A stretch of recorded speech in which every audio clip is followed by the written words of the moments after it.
Deuces.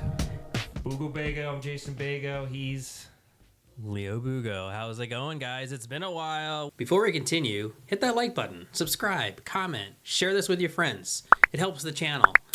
You can support us on Buy Me a Coffee. Put a QR code here on the screen. Audio will be available wherever you get your podcasts. Now back to the pod. We're back. Episode 17, recording this January 18th. A new year, 2026. Aussie Open. Yeah, we're in full swing.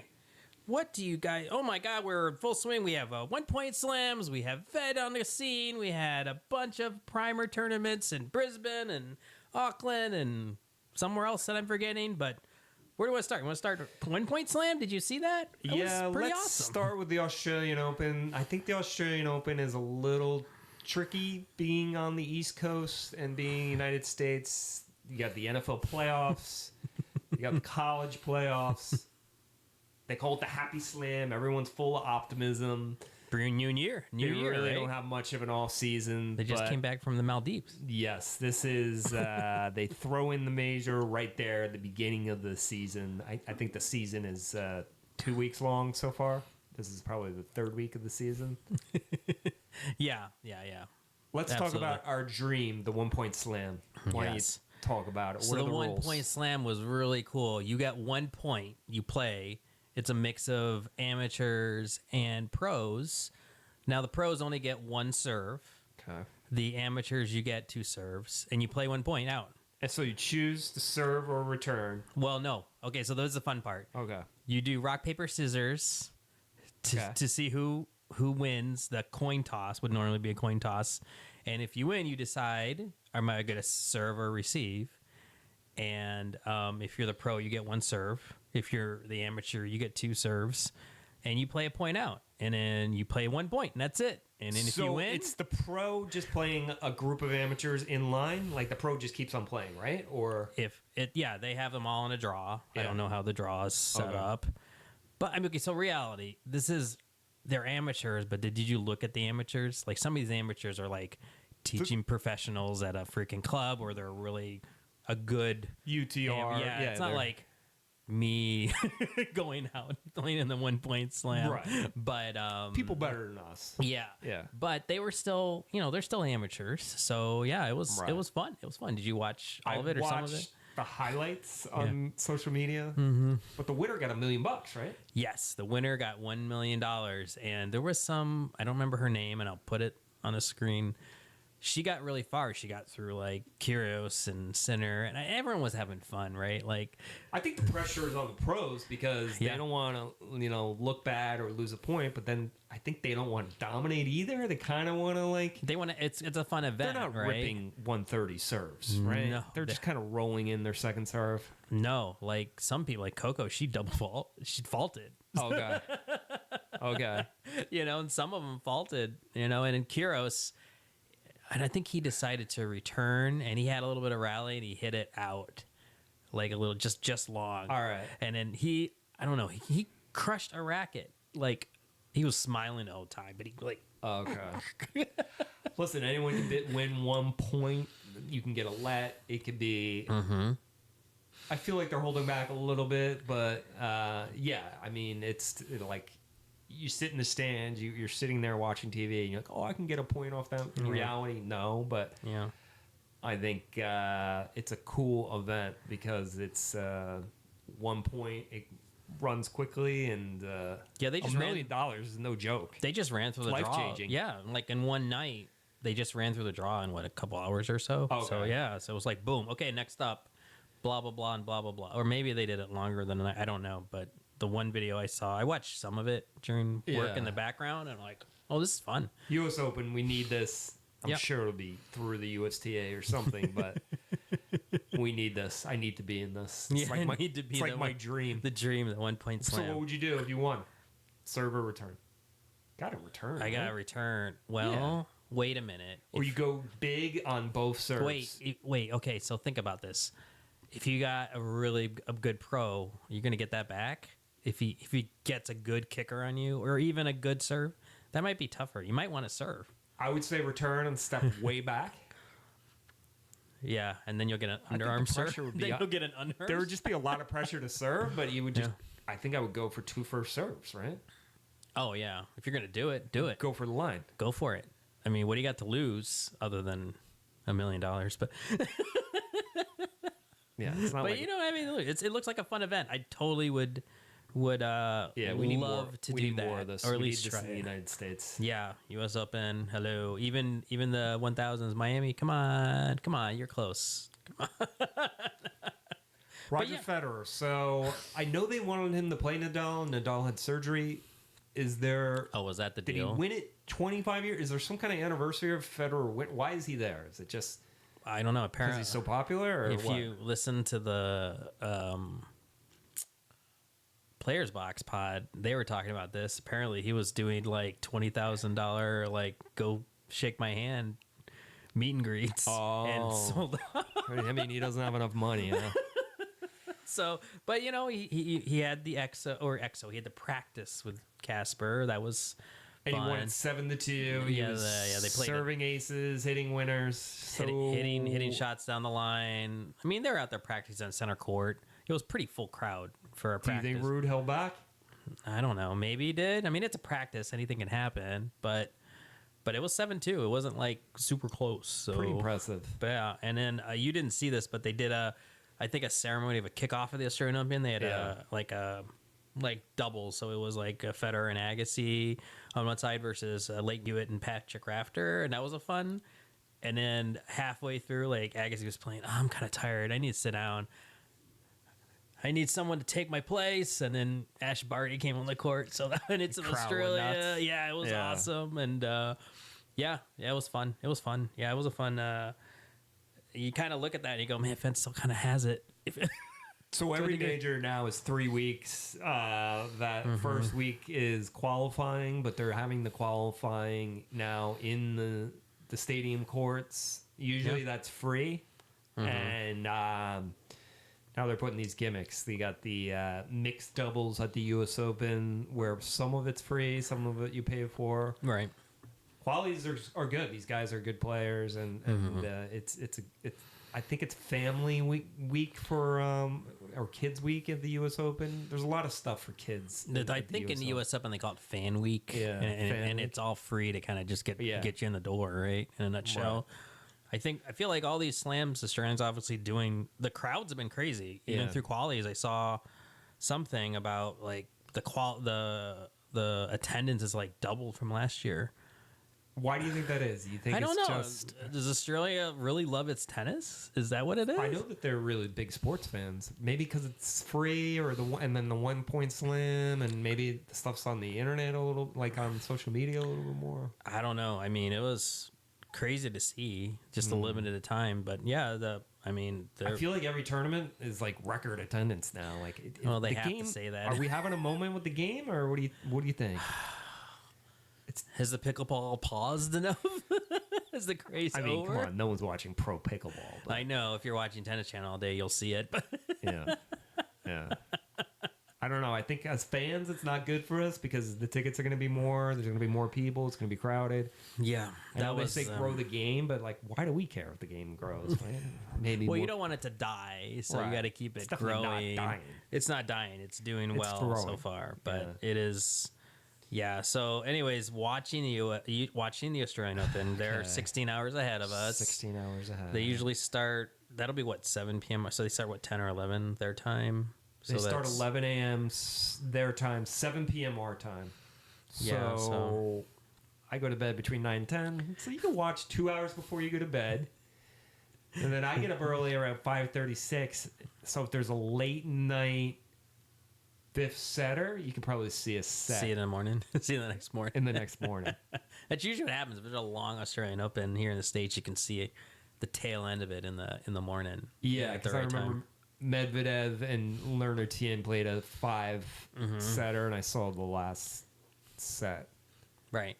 That's how I'm going to watch. I mean, I mean, we got 2 weeks. Yeah. And it's on ESPN. But ESPN's made some... Well, okay, so let's talk about the personality changes. Or what's stick... We'll go to that next. But, like, how to watch it. So, like... All right. You're not going to stay up all night. No, no night. But in the past, you'd be able to go to like just ESPN Plus and just watch all the matches you wanted. But now, if you've gone on, and by the time I get this aired out and edited, there's been complaints that we're in round one, and people are like, "What the heck? I need this ESPN Unlimited crap to watch everything." Which is an additional $10.99 a month. What the? Another paywall to watch. This is crap. Yeah. So that's annoying. And then the other thing, well, I don't think there's anything else you want to talk about. So there's ESPN and ESPN2. Sometimes they're on the same time. Mm-hmm. I think when the Eastern time zone, like Sports Center comes on, they go off the air on one of them. Mm-hmm. So I think that's when they changed. But I'm not. And then the 7 o'clock start, they're not putting it on at 7 o'clock Eastern. I don't think, because I doubt it. I think that's prime time for like the ESPN shows. So I think it probably like on regular ESPN or ESPN, maybe ESPN2 will have it at 7, maybe, or maybe that Plus has it early, and I don't know. Sucks. It sucks. So I guess I'll be watching highlights mostly. Yeah, so let's talk about that. So I listen. The tennis podcast is great. They do every day during the majors a recap. So I listen to that. I kind of speed it up, but that's what I listen to. Oh, you're one of those 1.5 or 2-time people. And then AO, Australian Open, YouTube is really good. They got highlights. Oh yeah, they're pretty good. And then the Tennis Channel will have they'll have pregame, and then they'll have replays. Okay. I never watch replays. No, I don't. I don't know who watches it, but I'll have it on if I like in the background for work, maybe, but not on purpose. Because if you're online, you know who won. And it's just not as exciting. Yeah, whatever. Like, can you give me the highlights? I want to see the cool play. Yeah. So the coverage, I think, we got a lot of olds that they're getting rid of, and they're trying to bring in the young bloods. They're more recent players. So they're getting rid of Stubbs. Renee Stubbs, who's an Aussie. Shriver, Maria Shriver. Right? No, or no. Who's the one year? Pat Shriver? No. What? Pam Shriver. Pam Shriver. That was terrible. Yeah. Brad Gilbert. They're old. I mean, they're all 60s. You got the older getting out. I feel like Chris Everett is not that good either, but she's such a legend that she's still there. Yeah, she's still there. And then they moved the Chris McKendricks. She's kind of old too. You said that before, though. It's hilarious. I think it was US Open. This is what they're doing. They want younger people on there, and they have like the younger, better-looking hosts in running the desk. So they moved her to play-by-play. I have a feeling she's on her way out. Like, this is probably the last year. I always love Brad Gilbert. I think he's, he looks old too. I think it's how you look too. Oh yeah, it's on TV. It's on TV. You got to look good, right? Yeah, he doesn't look good. Like, he's not a good-looking guy, and he's old. So I think that's part of it. But I love him. I think his analysis is good. Sidebar: did you see that Tennis Channel has a podcast called The Big T? And it's like Brad Gilbert's the host of that. I've heard it, yeah. And then Coco Vandeweghe, I think, is the co-host or something with like Danielle that. Collins. Well, they had her on just that one episode because Danielle's been basically on Tennis Channel for the week. I don't know if that's a long-term thing or... Right. Because, apparently she's, hurt or some medical... I don't know, whatever.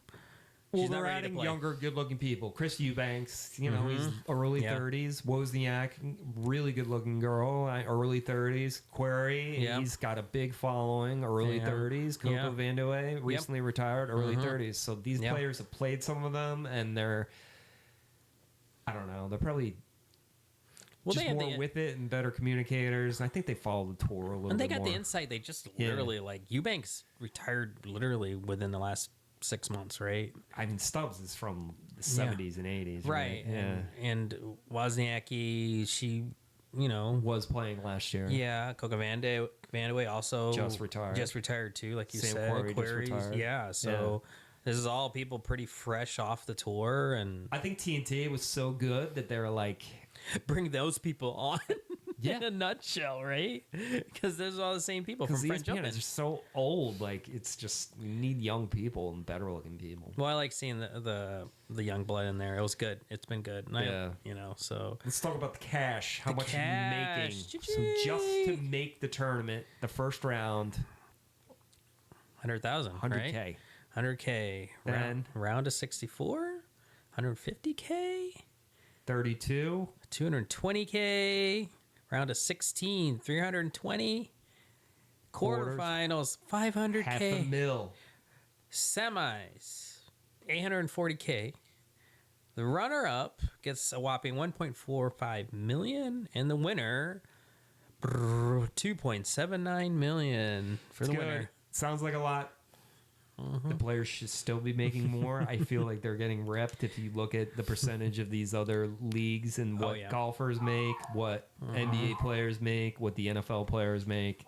But it's life-changing for these guys just to make the tournament because you can hire a coach. Like, your travel expenses will be covered for like a year. You know, I'm talking about people that are not in the top 100, and You need a team. it's life-changing if you win a couple rounds. I mean, And the points, you have more points. You've seen all these videos of like these low-ranked players, and they talk about, okay, this is how much I made this year, and it's like they're either like 10 grand or they're losing money. They're losing. Or They're they're making losing. 10 grand. Yeah, or they make 10 or 20 grand or some crap like that, and it's like, but then you've got, oh, look, the winner won 2.79 million, or runner-up gets 1.45. I mean, Yeah, but that's going to be Sinner and Alcaraz, who yeah, make $30 to $50 million a year. right, and plus endorsements and everything on top of that. But okay, so like, I don't want to spend too much time on players because we could probably go down this rabbit hole, but we'll start ATP. Who's like your top or standout player on the men's side? I mean, there's no standout. There's just two players that only matter. Everyone else, not even close. Sinner, Alcaraz. So I'm going to go with Sinner. Yeah. He retains his coaching staff. That Darren Cahill is coming back. The guy's a machine. Alcaraz playing a lot of exos. He's Coaching change. got a coaching change. That whole thing we're not going to talk about. That whole drama. I feel like he wants to party a little bit more and like have a little bit of a life. Right. Yeah, he wants to have some fun. Yeah. So it's just those two and everyone else. I mean, right? Yeah, it's Sinner and Alcaraz in the field, if you would, is really what it seems And like. Djokovic made the semis of every slam. He's going for his 25th. He's not even close. I mean, He didn't play any warm-up tournaments. He was going to play one in Adelaide or something like that, and he pulled out. Body wasn't ready, so how's his body going to get ready in another week, you know? I mean... Either ready or not, you know? All right, so you got a dark horse, or just you're going to go with the... I'm going to go with Sinner, and my dark horse is going to be the Czech player. Oh. Is it Mahac, or is it... And you're going to have to edit this. Okay. We just talked about it, too. The guy with the L, Luke? Oh, Lehechka? Lehechka. Okay, cool. All right, so... we'll do men. We'll do men, and then we'll go to women. Yeah, all right. So men, I'm kind of with you on the top two are going to be tough. Who isn't? I mean, if you're going to bet the house on it, you're going to go with one of those two. I think we're both on the same page. I feel like Sinner could easily take this tournament. But Best hardcourt player. Right. My dark horse, I'm going to go Lerner Teen. I don't know why. Okay. Maybe another because he's Asian. I don't know. Yeah. But he's kind of taken out a few of these top players unexpectedly. But He's like 19. yeah. Yeah. But He's good. he's good. He's kind of a workhorse, and I guess you could. I know. I saw that interview he did with the Nothing Major, and they asked him, "Are you a pusher? Are you a pro pusher?" He's got Michael Chang on the back as a coach. Yeah, we got Chang on the coach, and I mean, that guy was a counter puncher, and so Major winner. Yeah, at a very young age. So that's my dark horse. So women, okay, it's kind of the same thing. You got Iga and Sabalenka. I don't think it's the same thing. I think there's a bunch of people that can win this. And Okay, I think Sabalenka is the overwhelming favorite. I agree. Just because she's won it. She's won it twice? I think she's won it twice. I want to say yes, but I'll have to look that up. No, she's won it once, but she's dominating. She's dominating the entire tour, but she is beatable. Yes. I'm going Coco Gauff. Coco. I love it. I love it. Do you have a dark horse? Because I didn't really think this one through. I don't know if Coco I don't know what you mean by dark horse. Do you have a dark horse for your women's side? Like to win the tournament? Or to do well? Either one. Because I don't think Nuritine's going to win the thing, but I think he could do really well in the tournament. So that would be making the round of 64 Something like that. Maybe, yeah. I don't know. Mboko. Okay. Yeah. Dark horse. She's going to make... I think we looked at the draw, yeah. The draw. She's going to make the quarterfinals. Yeah. I think she did well. What was the last women's She won warm-up? the Canadian Open. Yeah, but recently her and Andreeva were in the finals. Andreeva beat her. Adelaide, I think. Adelaide, one of the two. I get them all confused. Yeah. All right, so women, I'm agreeing with you. Sabalenka is kind of ahead. She's like we're talking about the top two in the men. It's like her and then the pack, right? Kinda, but it's not as big a jump. Right. Because last year, a different woman won every major. This is true, and it wasn't always the top. But you know who always was hanging out there? Sabalenka. Well, Sabalenka, but I feel like how many finals was Anna Samova in? She was in Wimbledon and U.S. Open. Yeah. Was she in another one or no? Was that it? Yeah, those two. Those two. Yeah. So she could win it. I think Anna Samova could win it. Yeah. So legitimately, Sabalenka, Gauff, Anna Samova. Yeah. And Iga. Iga. But I don't know. Iga didn't do well in United Cup. She lost drop sets 6-0. She has a new coach. She's kind of trying to change playing style a little bit. And I mean, you never know. She could turn it on, but I don't know. At this moment, I don't have a lot of confidence she'll And then we're looking for the career slam for if Carlos wins it, meaning he'll win every Grand Slam within his career. I believe he'll be the youngest guy ever. Either Nadal or Fed. I think it's Nadal. And Iga Świątek, same thing. If she wins this tournament, she will have a career slam. Cool. Awesome. Yeah. All right, so a lot of cool stuff happening down under. We'll see what happens there. What else going on? A few other things. This was a little older news. Djokovic drops out of the PTPA, the Player Association. Yeah, so it's kind of hard to really understand what that is. They sued every major, and I know the majors are a little bit worried. Australia had a settlement, and I think this is in the U.S., so I think it has something to do with like it's player antitrust. It's player conditions. It's a little bit of, and I think the reasoning is that they have no power and they have to go through the legal system to try to get more power. Right. So they'll know it's very difficult for them to have a union. There's so many different players on so many different agendas. Antitrust against all major orgs. They would need Djokovic, Sinner, and Alcaraz to be like, no, we're not playing the Australian Open or something. Right. Like, and those guys don't have the balls to do that because there's just so much money on the line and history that I just don't think that'll ever happen. I mean, it was kind of, he co-founded this association back in 21. I think he didn't know or he didn't want that lawsuit. Probably because he's still... I mean, his statement, again, is kind of weird. It's in a nutshell. My likeness or something? After considering, I decided to step away completely from the Player Association. Ongoing concerns regarding transparency, governance, and the way my voice and image have been represented. So, and a lot of, like, I'm proud of what they do. It's the Canadian guy, Vasek. Yeah, Vasek, yeah. I'll continue to focus on my tennis, my family, contributing to the sport in ways that reflect my principles and integrity. And, a lot of, I feel like, fluff after that. I feel like they're getting screwed. I feel like they do need a union. It would help them. They would make more money. It would make the lower tennis guys be able to make money. They should be making money. You're not making any money unless you're top 100.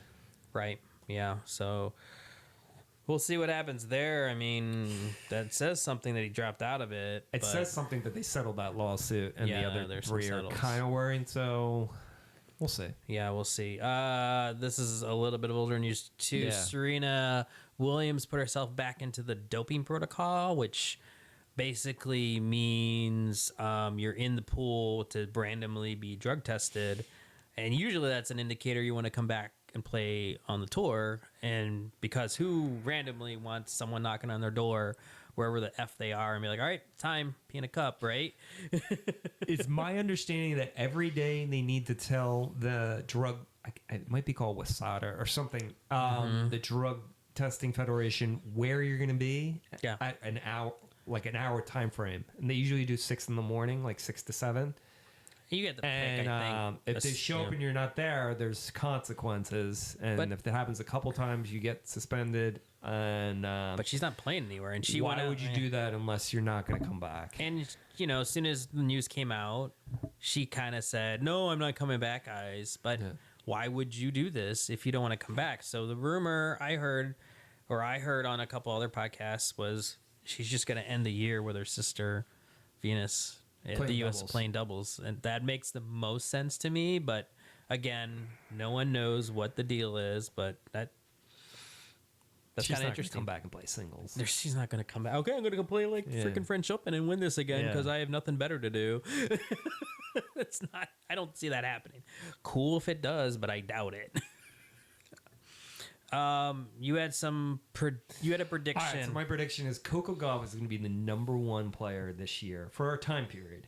My other prediction is that Ben Shelton is going to win a Masters 1000 tournament. Wait, did he win one yet? I don't think he has. I do not know. And Sinner and Alcaraz are going to win every slam again. There has to be someone that... I mean, it was Fed and Nadal for so long, and then Djokovic came, so there's got to be someone. So do you think that there is anyone other than the top 2 that will win a slam this year? You think it's just going to be a Sinner? I would say one of those guys has to get hurt. Mm-hmm. Alcaraz is a little bit more injury-prone, but both of them have been pretty good. Sinner didn't play a full schedule last year. So yeah, if they're healthy, I don't see anyone beating them. I'm, really going out on a line, limb here. I feel like Shelton has the most firepower and athleticism. Mm-hmm. But let's see, he lost Paris. He doesn't have like a. Every year he gets better though. He got to the round of 13. Well, he got hurt or something, right? He was hurt at the end of the year. He retired against Manarino round 32. Lost Cincy in the quarters last year. Well, I guess he won Canada. Oh, okay. Last year. It's not a great prediction, is it? This is Shelton, right? Yeah. He got to the quarters at Wimbledon. Queen's Club. Roland Garros got to the round of 16. Lost to Alcaraz. Rome. How do you do Miami? Lost to Menschik and So let's Miami. be realistic. Musetti is a really good player on clay, so he has a chance on the clay. Mm-hmm. And I think the hard court, that's where Ben with the serve. The serve, the warmer weather. Warmer weather. He's so it would be U.S. Open. Yeah, I mean, he played at University of Florida with his, right? He was a Gator, right? Yeah. Gator. Yeah, he won the Natty twice, I think. Yeah. I know there's a lot of other stuff that happened that we didn't talk about. Yeah, okay. So, all right. So, let's see. Pet peeves? Or you want to talk about us? Well, yeah, let's go pet peeves. Why not? Well, then we can go about us. So, or do we do pet peeves last? All right, pet peeves. What do you got? I feel like these are mostly mine. These are mostly yours, but gamesmanship can be a pet peeve. All right, let's talk about gamesmanship. People can just be annoying as fuck just to like F with you mentally. So that would be bathroom break. It would be talking to you on the changeover? You think that's gamesmanship? Well, okay, here's an example. This is a little old example. I may have mentioned this before. This is when me and Ryan were playing Ultimate a lot, doubles. Okay. And he had a serve, or I don't remember who was serving, honestly. And, like, the ball ended, like, right at the net, right? And I think Ryan was serving, so we left it there. And he was going for a second serve. And then the guy on the other side in the middle of the... Oh, hold on. This is a hindrance. I got to go get this. It's just, like, laying right on the bottom. In the middle of the point? No. Like, so he served one, right? All right. And served it into the net. Served it in the net. And it just... We'll leave it right there. Okay. In the middle of his serve motion, as he was about to hit it... the second serve. The guy goes, hold on. This is a hindrance right here. Like, this is not a fucking hindrance. It's a ball just sitting there. It was just to, like, mess with his serve motion. So I would give him... The etiquette would be to give him a first serve. Maybe give him a first serve or don't even freaking bring it up. Or get the ball out of the way in between. Why wait until the serve motion? It just seemed like it was unnecessary. Stuff that's like unnecessary just to mess with you. I mean, yeah, like you said, maybe long bathroom break, or I'm gonna go take a shower between sets, or had a guy go to his car when I'm serving for the match to get a shirt. I need water. The water break is another one. I need to go fill my water bottle. Oh, like what, between sets or like nope, in between just on a changeover. Oh, about that. Oh, that's terrible. It's rare, all these things that you're saying. Right, it is rare. It's just little things. Yeah. It's little things. It don't happen a lot.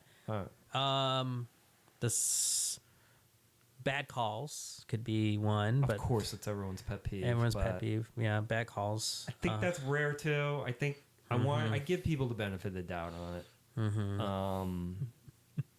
It can be frustrating if it's more than once. Yeah, well, you kind of know what you're getting into a little bit in if they continue that crap. But I haven't had that many issues with it. But there's certain players that I know going in that you just gotta know. So this isn't gamesmanship per se, but like one thing I've noticed, and I don't know if you have. There's maybe it's because population age, but a lot of people won't play a hard court. A lot of these leagues players won't do a hard court. It depends. Okay, so I don't think it's gamesmanship either. Yeah, it's more just it's just more of a pet peeve. Let's stay on the age of the olds. More 50, but we play people in our 60s. Or sometimes older than that. Listen, they're an inspiration. I think it's awesome. Yeah, that's awesome. They forget the score. I've had people think, oh, I'm up 4-3. No, I'm up 4-3. I've had that. Yeah, score. The score. So I think it's always important to just constantly say the score. Okay. Before every point, when you get up from the changeover. Some of the courts have a scorekeeper, the games. I think it's important to use that. That's usually at a private club. We ran into some technical difficulties in studio, so this one's going to be a little short. In the meantime, here's some footage of me and Jason hitting some tennis balls. Again, thanks for watching. See you next time.